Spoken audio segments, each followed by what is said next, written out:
वाकई ਉਹਦਾ 350 ਕਰੋੜ ਪ੍ਰਾਈਸ ਸੀਗਾ ਤੇ ਤੁਸੀਂ 98 ਕਰੋੜ ਚ ਵੇਚੀ ਹੈ। ਬੰਬੇ 'ਚ ਸਾਡਾ ਸਰਵਰ ਹੈ ਤੇ ਗਵਰਨਮੈਂਟ ਲੋਕਲ ਗਵਰਨਮੈਂਟ ਦੇ ਉੱਥੇ ਸਰਵਰ ਹੈ, ਉੱਥੋਂ ਕੰਟਰੋਲ ਹੁੰਦੀ ਹੈ। ਸਾਡੇ ਹੱਥ ਬਸ ਉਹਦੀ ਨਾ ਤਾਂ ਉਹਦੀ ਰਜਿਸਟ੍ਰੇਸ਼ਨ ਸਾਡੇ ਕੋਲ ਹੁੰਦੀ ਹੈ। ਸਾਡੇ ਕੋਲ ਤਾਂ ਜਦ ਤੱਕ ਉਹ ਬਿਡ ਸ਼ੀਟ ਆਫਟਰ ਆਲ ਜਦੋਂ ਟਾਈਮ ਖਤਮ ਹੋ ਜਾਂਦਾ ਹੈ ਔਰ ਫਾਈਨਲ ਬੰਦਾ ਆਉਂਦਾ ਵਾ, ਉਦੋਂ ਹੀ ਸਾਨੂੰ ਪਤਾ ਲੱਗਦਾ ਵਾ ਅਲਟੀਮੇਟਲੀ ਇਹ ਫਾਈਨਲ ਆਦਮੀ ਕੌਣ ਹੈ। ਜਿਹੜਾ ਇਲਜ਼ਾਮ ਹੈ ਕਿ 350 ਰੁਪਈਆ 350 ਕਰੋੜ ਮਾਰਕੀਟ ਦਾ ਰੇਟ ਸੀਗਾ ਤੇ ਤੁਸੀਂ ਫਿਰ ਘੱਟ 'ਚ ਕਿਉਂ ਗਏ? ਜਿੰਨਾ ਮਾਲੀਆ ਮਿਲਣਾ ਚਾਹੀਦਾ ਸੀਗਾ ਅਸੀਂ ਉਸ ਮਾਲੀਏ ਨਾਲ ਸੈਟੀਸਫਾਈਡ ਹੈਗੇ ਹਾਂ, ਨੰਬਰ 1। ਨੰਬਰ 2, ਉਸ ਦੇ ਬਾਵਜੂਦ ਵੀ ਅਸੀਂ ਡਿਸੀਜਨ ਜਿਹੜੀ ਹੈ ਗਵਰਨਮੈਂਟ 'ਤੇ ਛੱਡੀ ਹੈ। ਗਵਰਨਮੈਂਟ ਆਪਣੀ ਡਿਊ ਡਿਲੀਜੈਂਸ ਕਰ ਸਕਦੀ ਹੈ, ਸਾਡੇ ਤੋਂ ਪੁੱਛ ਸਕਦੀ ਹੈ ਕਿ ਵੀ ਤੁਸੀਂ ਇਹ ਫੈਸਲਾ ਜਿਹੜਾ ਲਿੱਤਾ ਵਾ ਕਿਉਂ ਲਿੱਤਾ ਵਾ। ਉਸ ਤੋਂ ਬਾਅਦ ਜਿਹੜੀ ਹੈ ਇਹ ਗਵਰਨਮੈਂਟ 'ਤੇ ਡਿਪੈਂਡ ਕਰਦਾ ਵਾ। ਗਵਰਨਮੈਂਟ ਨੂੰ ਠੀਕ ਲੱਗੇਗਾ ਤਾਂ ਮਨਜ਼ੂਰ ਕਰ ਦੇਗੀ ਤੇ ਸਾਡੇ ਕੋਲੇ ਪੈਸਾ ਆ ਜਾਏਗਾ, ਨਹੀਂ ਹੋਏਗਾ ਤਾਂ ਜਿਹੜੇ ਉਹਨਾਂ ਦੇ ਪੈਸੇ ਜਿਹੜੇ ਸਾਡੇ ਕੋਲੇ ਸਿਕਿਉਰਿਟੀ ਜਮ੍ਹਾਂ ਹੋਏ ਉਹ ਅਸੀਂ ਅਲੱਗ ਖਾਤੇ 'ਚ ਰੱਖੇ, ਅਸੀਂ ਉਹਨੂੰ ਰਿਫੰਡ ਕਰ ਦਿਆਂਗੇ। ਇੰਪਰੂਵਮੈਂਟ ਟਰਸਟ ਦੇ ਵੱਲੋਂ ਸਾਰੀ ਘੁੰਮਾ ਕੇ ਮੰਤਰੀ ਭਾਰਤ ਭੂਸ਼ਣ ਆਸ਼ੂ ਹੋਰਾਂ 'ਤੇ ਇਲਜ਼ਾਮ ਲੱਗਦਾ ਕਿ ਉਹਨਾਂ ਦੇ ਇਸ਼ਾਰਿਆਂ 'ਤੇ ਲੁਧਿਆਣਾ ਇੰਪਰੂਵਮੈਂਟ ਟਰਸਟ ਚੱਲ ਇਹ ਆਕਸ਼ਨ ਦੇ ਵਿੱਚ ਜਾਂ ਤਾਂ ਮੈਂ ਕਿਸੇ ਨੂੰ ਰੋਕਦੇ ਹੋਈਏ ਜਾਂ ਅਸੀਂ ਕਿਸੇ ਨੂੰ ਫੋਨ ਕਰਦੇ ਹੋਈਏ ਵੀ ਤੂੰ ਪਾਰਟ ਲੈ ਤੇ ਤੂੰ ਪਾਰਟ ਨਾ ਲੈ। ਅਲਟੀਮੇਟਲੀ ਗੱਲ ਤਾਂ ਪੈਸੇ ਦੀ ਪੈਸੇ ਨਾਲ ਮੁੱਕਣੀ ਹੈਗੀ ਆ। ਜਿਹੜਾ ਬੰਦਾ ਕੋਈ ਪੈਸੇ ਦੇਵੇਗਾ ਆਕਸ਼ਨ ਦੇ ਵਿੱਚ ਆ ਕੇ, ਕਿੰਨੇ ਹੀ ਲੋਕ ਹੈਗੇ ਆ ਜਿਹੜੇ ਸਾਨੂੰ ਮੈਂ ਜਾਣਦਾ ਵੀ ਨਹੀਂ ਹੈਗਾ ਮੈਂ, ਜਿਨ੍ਹਾਂ ਨੇ ਪ੍ਰਾਪਰਟੀਆਂ ਲਿੱਤੀਆਂ। ਕੋਈ ਇੱਕ ਬੰਦੇ ਨੇ ਤਾਂ ਪ੍ਰਾਪਰਟੀ ਲਿੱਤੀ ਨਹੀਂ। ਹੁਣ ਸਿਟੀ ਸੈਂਟਰ ਦੇ ਅੰਡਰ ਸਾਡੇ ਕੋਈ 26 ਏਕੜ ਤੋਂ ਜ਼ਿਆਦਾ ਦੀ ਲੈਂਡ ਜਿਹੜੀ ਆ ਉੱਥੇ ਉਹ ਡੰਪ ਬਣੀ ਪਈ ਹੈ। ਹੁਣ ਉਹ 26 ਏਕੜ ਲੈਂਡ ਦੇ ਵਿੱਚ ਸਾਨੂੰ ਕੋਈ 1400-1500 ਕਰੋੜ ਦੀ ਜਿਹੜਾ ਮਾਲੀਆ ਆਉਣਾ ਸੀਗਾ ਉਹ ਅੱਜ ਦੀ ਡੇਟ 'ਚ ਡੰਪ ਬਣਿਆ ਪਿਆ। ਹੁਣ ਗੱਲ ਇਹ ਹੈ ਵੀ ਜੇ ਪੋਲੀਟਿਕਸ ਸਾਡੀ ਡਿਵੈਲਪਮੈਂਟ ਓਰੀਐਂਟਡ ਨਹੀਂ ਹੈ ਔਰ ਪੋਲੀਟਿਕਸ ਸਿਰਫ ਵਿਅਕਤੀ ਵਿਸ਼ੇਸ਼ ਦੇ ਨਾਲ ਹੈ ਤੇ ਫਿਰ ਅਲਟੀਮੇਟਲੀ ਫਿਰ ਲੁਧਿਆਣਾ ਡਿਵੈਲਪ ਕਿਵੇਂ ਕਰੇਗਾ। ਮਾਸ਼ੂ ਇੱਕ ਸਧਾਰਨ ਘਰਾਂ 'ਚੋਂ ਚੱਲੇ ਹੋਏ ਲੜਕੇ ਹੈਗੇ ਆ ਜਾਂ ਲੜਕੀਆਂ ਹੈਗੀਆਂ ਵਾ, ਜੋ ਕੋਈ ਕੌਂਸਲਰ ਬਣ ਗਿਆ, ਕੋਈ MLA ਬਣ ਗਿਆ, ਕੋਈ ਮੇਅਰ ਬਣ ਗਿਆ, ਕੋਈ ਚੇਅਰਮੈਨ ਬਣ ਗਿਆ। ਅਸੀਂ ਸਾਰੇ ਜਿਹੜੇ ਆ ਬੜੇ ਸਧਾਰਨ ਘਰਾਂ ਤੋਂ, ਮਿਡਲ ਕਲਾਸ ਵੈਲਿਊਜ਼ ਤੋਂ ਆਉਂਦੇ ਹਾਂ ਔਰ ਮਤਲਬ ਅਸੀਂ ਕੋਈ ਇਸ ਤਰ੍ਹਾਂ ਦੇ ਆਦਮੀ ਨਹੀਂ ਹੈਗੇ ਆ ਜਿਨ੍ਹਾਂ ਨੂੰ ਪਤਾ ਵਾ ਕਿ ਵੀ ਸਿਸਟਮ ਦੇ ਵਿੱਚ ਆ ਕੇ ਮਤਲਬ ਕਿ ਕਿਵੇਂ ਡਿਵੈਲਪਮੈਂਟ ਕਰਨੀ ਹੈ। ਮੇਰੇ ਵੱਲੋਂ ਪੂਰੀ ਪਾਰਦਰਸ਼ਤਾ ਨਾਲ ਕੰਮ ਹੋਇਆ ਵਾ। ਅਸੀਂ ਜਿੰਨੀ ਟਰਾਂਸਪੇਰੈਂਸੀ ਕਰ ਸਕਦੇ ਸੀ ਅਸੀਂ ਉਨੀ ਕੀਤੀ ਹੈਗੀ ਹੈ। ਇਸ ਤੋਂ ਵੱਧ ਵੀ ਜੇ ਕੋਈ ਮੇਰੇ ਤੋਂ ਐਕਸਪੈਕਟ ਕਰਦਾ ਵਾ, ਜੇ ਕੋਈ ਮੈਨੂੰ ਸੁਜੈਸ਼ਨ ਦਿੰਦਾ ਵਾ, ਮੈਂ ਉਹਨੂੰ ਇਨਕੋਰਪੋਰੇਟ ਕਰਨ ਨੂੰ ਤਿਆਰ ਹਾਂ। ਲੁਧਿਆਣਾ ਇੰਪਰੂਵਮੈਂਟ ਟਰਸਟ 'ਤੇ ਕਈ ਵਾਰੀ ਇਲਜ਼ਾਮ ਵਿਰੋਧੀ ਲਗਾਉਂਦੇ ਨੇ ਕਿ ਜਿਹੜਾ ਇੰਪਰੂਵਮੈਂਟ ਟਰਸਟ ਹੈ, ਜਿਹੜੀਆਂ ਜ਼ਮੀਨਾਂ ਨੇ ਇੰਪਰੂਵਮੈਂਟ ਟਰਸਟ ਦੀਆਂ, ਉਹ ਅੱਗੇ ਘੱਟ ਭਾਅ ਦੇ ਵਿੱਚ ਨੀਲਾਮੀ ਦੇ ਵਿੱਚ ਵੇਚ ਦਿੰਦੇ ਨੇ। ਬੀਤੇ ਦਿਨ ਇੱਕ ਹੋਰ ਜ਼ਮੀਨ ਦੇ ਕਰਕੇ ਲੁਧਿਆਣਾ ਇੰਪਰੂਵਮੈਂਟ ਟਰਸਟ 'ਤੇ ਇਲਜ਼ਾਮ ਲੱਗੇ ਸੀਗੇ। ਮਾਡਲ ਟਾਊਨ ਦੇ ਵਿੱਚ ਉਹ ਜ਼ਮੀਨ ਹੈ ਅਤੇ ਉਸ ਦਾ ਵਿਰੋਧੀਆਂ ਦਾ ਕਹਿਣਾ ਸੀਗਾ ਕਿ ਬਾਜ਼ਾਰ ਦੇ ਵਿੱਚ ਕੀਮਤ ਉਸ ਦੀ 350 ਕਰੋੜ ਹੈ, ਪਰ ਇੰਪਰੂਵਮੈਂਟ ਟਰਸਟ ਨੇ ਉਸ ਨੂੰ 98 ਕਰੋੜ ਦੇ ਵਿੱਚ ਵੇਚ ਦਿੱਤਾ ਆਪਣੇ ਕਰੀਬੀਆਂ ਨੂੰ। ਤਾਂ ਲਗਾਤਾਰ ਇਹ ਇਲਜ਼ਾਮਬਾਜ਼ੀ ਲੱਗਦੀ ਸੀਗੀ ਇੰਪਰੂਵਮੈਂਟ ਟਰਸਟ ਤੇ ਇਸ ਦੇ ਵਿੱਚ ਕਿੰਨੀ ਕੁ ਸੱਚਾਈ ਹੈ ਉਹ ਜਾਣਨ ਦੇ ਲਈ ਅਸੀਂ ਇੰਪਰੂਵਮੈਂਟ ਟਰਸਟ ਦੇ ਚੇਅਰਮੈਨ ਰਮਨ ਸੁਬਰਾਮਨਿਅਮ ਹੋਰਾਂ ਜੀ ਕੋਲ ਪਹੁੰਚੇ ਹਾਂ। ਸਰ, ਕੱਲ੍ਹ ਤੁਹਾਡੇ ਇਲਜ਼ਾਮ ਲੱਗੇ ਨੇ ਕਿ ਮਾਡਲ ਟਾਊਨ 'ਚ ਇੱਕ ਜ਼ਮੀਨ ਸੀਗੀ ਜਿਸ ਦੀ ਨੀਲਾਮੀ ਹੋਈ ਹੈ, ਉਹਦਾ ਮਾਰਕੀਟ 'ਚ ਭਾਅ 350 ਕਰੋੜ ਹੈ ਤੇ ਤੁਸੀਂ 98 ਕਰੋੜ ਦੇ ਵਿੱਚ ਉਹ ਜ਼ਮੀਨ ਵੇਚ ਦਿੱਤੀ ਹੈ।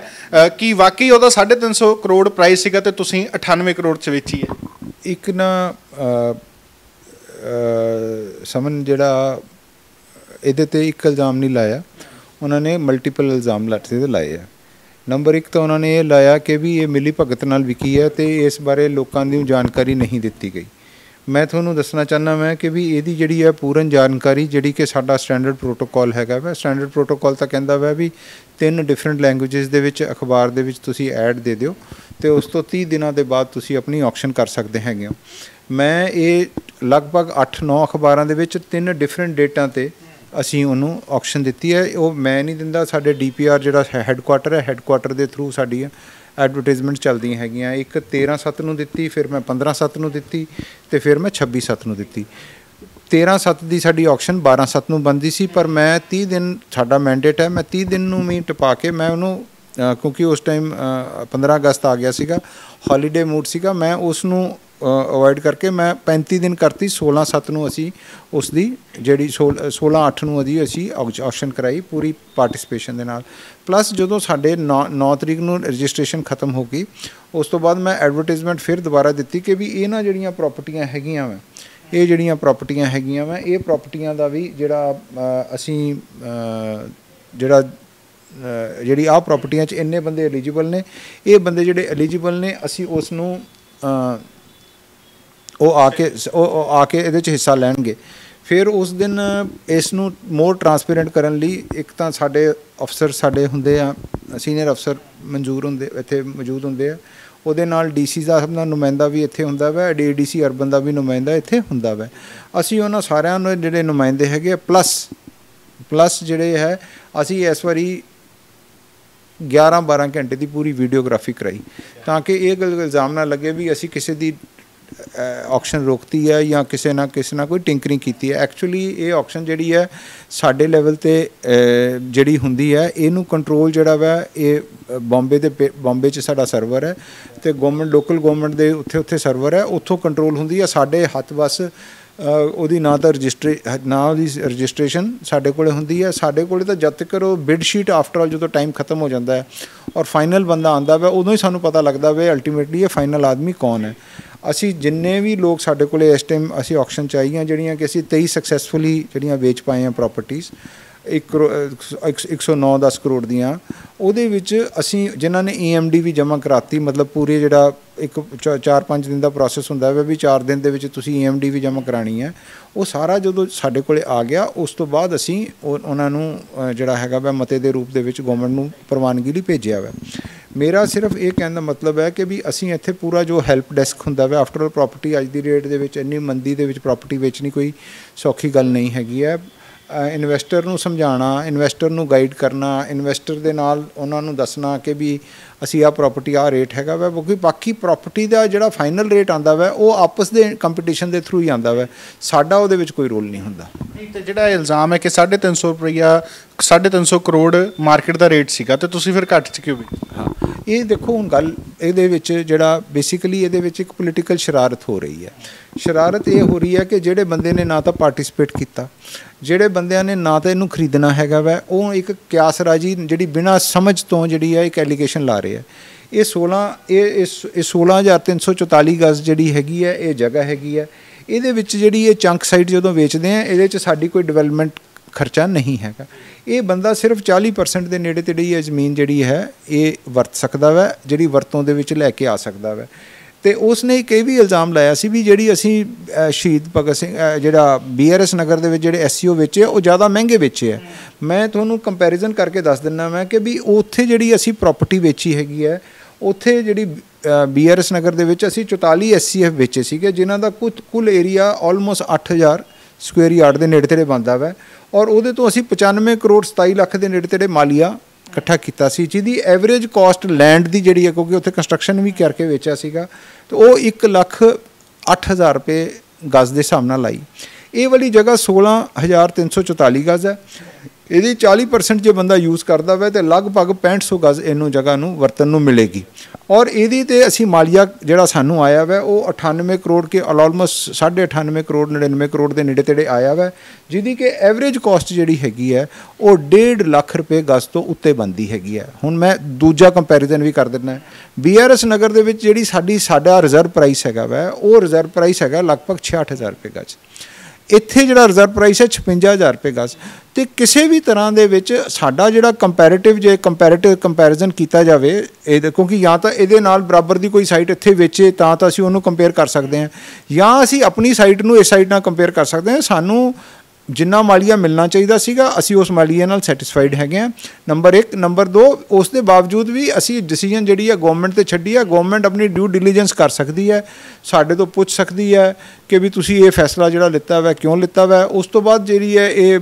ਗੌਰਮੈਂਟ 'ਤੇ ਡਿਪੈਂਡ ਕਰਦਾ ਵਾ, ਗੌਰਮੈਂਟ ਨੂੰ ਠੀਕ ਲੱਗੇਗਾ ਤਾਂ ਮਨਜ਼ੂਰ ਕਰ ਦੇਗੀ ਅਤੇ ਸਾਡੇ ਕੋਲ ਪੈਸਾ ਆ ਜਾਏਗਾ, ਨਹੀਂ ਹੋਏਗਾ ਤਾਂ ਜਿਹੜੇ ਉਹਨਾਂ ਦੇ ਪੈਸੇ ਜਿਹੜੇ ਸਾਡੇ ਕੋਲ ਸਿਕਿਉਰਿਟੀ ਜਮ੍ਹਾਂ ਵਾ ਉਹ ਅਸੀਂ ਅਲੱਗ ਖਾਤੇ 'ਚ ਰੱਖੇ, ਅਸੀਂ ਉਹਨੂੰ ਰਿਫੰਡ ਕਰ ਦਿਆਂਗੇ। ਸਰ, ਜਿਹੜੀ ਵੀ ਕੋਈ ਵੀ ਪ੍ਰੋਪਰਟੀ ਵਿਕਦੀ ਹੈ ਜਾਂ ਈ-ਆਕਸ਼ਨ ਹੁੰਦੀ ਹੈ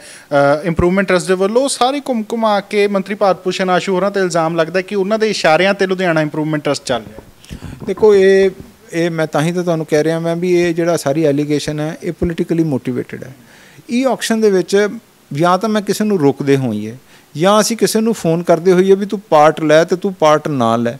ਅਲਟੀਮੇਟਲੀ ਗੱਲ ਤਾਂ ਪੈਸੇ ਦੀ ਪੈਸੇ ਨਾਲ ਮੁੱਕਣੀ ਹੈਗੀ ਆ। ਜਿਹੜਾ ਬੰਦਾ ਕੋਈ ਪੈਸੇ ਦੇਵੇਗਾ ऑक्शन ਦੇ ਵਿੱਚ ਆ ਕੇ ਕਿੰਨੇ ਹੀ ਲੋਕ ਹੈਗੇ ਆ ਜਿਹੜੇ ਸਾਨੂੰ ਮੈਂ ਜਾਣਦਾ ਵੀ ਨਹੀਂ ਹੈਗਾ ਮੈਂ ਜਿਨ੍ਹਾਂ ਨੇ ਪ੍ਰਾਪਰਟੀਆਂ ਲਿੱਤੀਆਂ ਕੋਈ ਇੱਕ ਬੰਦੇ ਨੇ ਤਾਂ ਪ੍ਰਾਪਰਟੀ ਲਿੱਤੀ ਨਹੀਂ ਪਰ ਈ ਆਕਸ਼ਨ ਦੇ ਵਿੱਚ ਕੋਈ ਬੈਨ ਵੀ ਨਹੀਂ ਕਿ ਵੀ ਇੱਕ ਬੰਦਾ ਸਾਰੀਆਂ ਪ੍ਰਾਪਰਟੀਆਂ ਨਹੀਂ ਲੈ ਸਕਦਾ ਜੇ ਉਹਦੇ ਕੋਲੇ ਪੈਸਾ ਹੈਗਾ ਵੈ ਔਰ ਉਹ ਖਰੀਦਣਾ ਚਾਹੁੰਦਾ ਵੈ ਜਾਂ ਉਹ ਇਨਵੈਸਟ ਕਰਨਾ ਚਾਹੁੰਦਾ ਵੈ ਤੇ ਅਸੀਂ ਉਹਦੇ ਤੇ ਕੋਈ ਟੈਕਨੀਕਲੀ ਰੋਕ ਨਹੀਂ ਹੈ ਪਰ ਜੇ ਤੁਸੀਂ ਸਿਰਫ ਇਸ ਕਰਕੇ ਕੋਈ ਐਲੀਗੇਸ਼ਨ ਲਾ ਦਿਓ ਕਿ ਵੀ ਫਲਾਂ ਬੰਦਾ ਜੀ ਤੁਹਾਡੇ ਨਾਲ ਆਫਟਰ ਆਲ ਲੁਧਿਆਣਾ ਇੱਕ ਛੋਟਾ ਜਿਹਾ ਸ਼ਹਿਰ ਹੈ ਹਰ ਬੰਦਾ ਇੱਕ ਬੰਦੇ ਨੂੰ ਜਾਣਦਾ ਵੈ ਦੂਜੇ ਨੂੰ ਜਾਣਦਾ ਵੈ ਜਿਹੜੇ ਬੰਦੇ ਐਲੀਗੇਸ਼ਨ ਲਾ ਰਹੇ ਆ ਮੈਂ ਤੁਹਾਨੂੰ ਸਿੰਪਲ ਗੱਲ ਕਹਿ ਰਿਹਾ ਵੀ ਹੁਣ ਜਿਹੜੇ ਬੰਦੇ ਐਲੀਗੇਸ਼ਨ ਲਾ ਰਹੇ ਆ ਵੀ 350 ਕਰੋੜ ਰੁਪਏ ਮੈਂ ਖੁੱਲੀ ਆਫਰ ਦਿੱਤੀ ਹੈ ਸਾਰਿਆਂ ਨੂੰ ਵੀ ਜਿਹੜਾ ਬੰਦਾ 350 ਕਰੋੜ ਰੁਪਏ ਦੇ ਲਾ ਰਿਹਾ ਵਾ ਉਹ 25% ਜਿਹੜਾ ਵਾ ਅਰਾਊਂਡ 81 ਕਰੋੜ ਬਣਦਾ ਵਾ 6% ਸੈਸ ਦੇ ਲਾ 19 ਕਰੋੜ ਲਗਭਗ 100 ਕਰੋੜ ਦੇ ਨੇੜੇ ਤੇੜੇ ਬਣਦਾ 100 ਕਰੋੜ ਦਾ ਡਰਾਫਟ ਲੈ ਕੇ ਆ ਜਾਵੇ ਅਸੀਂ ਉਹ 100 ਕਰੋੜ ਦਾ ਡਰਾਫਟ ਲੈ ਕੇ ਸਿੱਧਾ ਮੰਤਰੀ ਜੀ ਕੋਲੇ ਚਲਾ ਜਾਵਾਂਗੇ ਜਿੱਥੇ ਮਰਜ਼ੀ ਜਿਹੜੀ ਕੈਬਨਿਟ ਤੋਂ ਅਪਰੂਵਲ ਲੈਣੀ ਆ ਜਾਂ ਗਵਰਨਮੈਂਟ ਦੇ ਕਿਤੋਂ ਵੀ ਲੈਣੀ ਆ ਅਸੀਂ ਐਪਰੋਪਰੀਏਟ ਅਪਰੂਵਲ ਲੈ ਕੇ ਉਸ ਬੰਦੇ ਨੂੰ ਅਲਾਟ ਕਰ ਦਿਆਂਗੇ ਨੰਬਰ 1 ਜਿਹੜੀ ਇਹ ਵਾਲੀ ਆਕਸ਼ਨ ਹੈ ਇਹਨੂੰ ਰੱਦ ਕਰ ਦਿਆਂਗੇ ਫਿਰ ਮੈਂ ਇਹ ਵੀ ਗੱਲ ਕਹਿਣਾ ਚਾਹੁੰਦਾ ਮੈਂ ਕਿ ਵੀ ਉਹ ਬੰਦੇ ਨਾਲ ਮੈਂ ਨਿੱਜੀ ਤੌਰ 'ਤੇ ਜਾਵਾਂਗਾ ਪਰ ਜੇ ਤੁਹਾਡੀ ਐਲੀਗੇਸ਼ਨ ਸਿਰਫ